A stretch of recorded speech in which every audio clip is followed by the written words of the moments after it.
pénurie de gaz, bientôt la reprise de l'approvisionnement.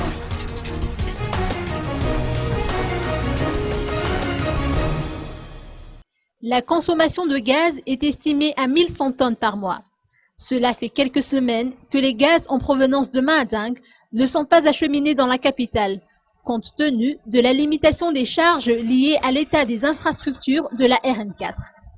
Le ministre des Travaux publics, Romain Ratirek, a fait savoir qu'une dérogation a été accordée pour permettre à Vitogaz de transporter ses marchandises.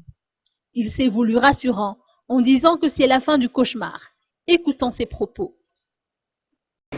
On a des urgences qui sont très graves, notamment les problèmes de pont sur les routes nationales, notamment la qualité de nos routes nationales. Quand je parle de routes nationales, je parle de 3 axes principaux, RN2, RN7 et RN4. Donc, on a de la visibilité, il y aura des travaux qui seront faits sur la RN7, il y a des travaux qui vont débuter très bientôt.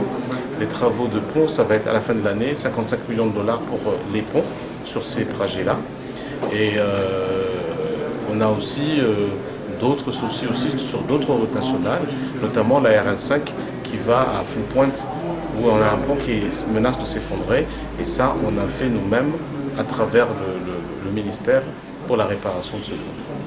Les utilisateurs de gaz s'impatientent. Que pouvez-vous nous dire à propos des solutions? Je viens de signer avec mon collègue ministre des Transports une dérogation permettant à Vitogaz de transporter normalement son gaz et qu'il ne soit pas soumis à cette limite de charge à l'essieu, c'est-à-dire qu'on ne peut pas transporter en principe plus de 25 tonnes.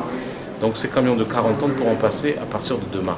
Donc en principe, la capitale et le sud du pays va être fourni en gaz. Et le fuel qui vient d'ici pourrait aller à Diego et toute la région nord. Donc le cauchemar est terminé.